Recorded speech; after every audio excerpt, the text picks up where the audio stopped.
उहाँको जन्म एउटा सामान्य किसान परिवारमा भएको थियो। बुबाको काँधमा परिवार पाल्ने भारी थियो, त्यसैले उच्च शिक्षाका लागि सहर पस्दा उहाँको खल्तीमा पसिना धेरै र पैसा थोरै थियो। कलेज पढ्दा पढ्दै उहाँले महसुस गर्नुभयो कि घरबाट पैसा मागेर मात्र पुग्दैन, केही गर्नुपर्छ।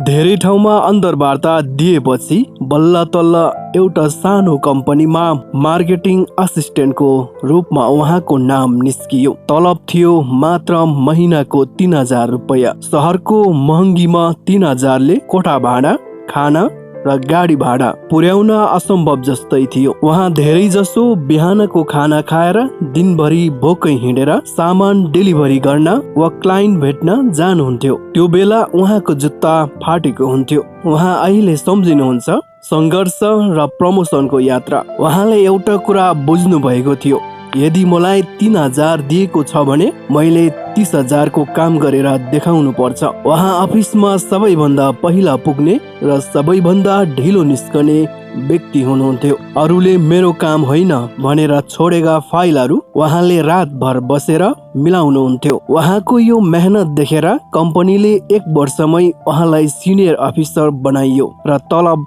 दोब्बर भयो। यो उहाँको सफलताको पहिलो स्वाद थियो। यात्रा सधैँ सजिलो थिएन, बीचमा कम्पनी डुब्ने अवस्थामा पुग्यो। धेरै पुराना कर्मचारीहरूले काम छोडे, तर उहाँले छोड्नु भएन। उहाँले मैले यो कम्पनीलाई बचाउनु पर्छ भन्ने सोचका साथ नयाँ रणनीति बनाउनु भयो र कम्पनीलाई सङ्कटबाट बाहिर निकाल्नु भयो। यही साहसले उहाँलाई म्यानेजरबाट जर्नल म्यानेजर, जिएम सम्म पुर्याइयो। सफलता रातारात मिल्दैन भन्ने उदाहरण उनी हुन्। 15 वर्षको निरन्तर सङ्घर्ष र अनगन्ती चुनौतीहरूलाई पार गर्दै अन्ततः बोर्ड अफ डाइरेक्टर्सको पूर्ण सहमतिमा उनलाई कम्पनीको सिइओ नियुक्त गरियो। आज बोर्ड अफ डाइरेक्टरको पूर्ण सहमतिमा उनले सिइओ को जिम्मेवारी सम्हालेका छन्। यात्रा सधैँ सजिलो थिएन। मेहनत गर्नेको कहिले हार हुँदैन भन्ने कुरा उनले प्रमाणित गरी छाडे। हिजो 3000 तलबबाट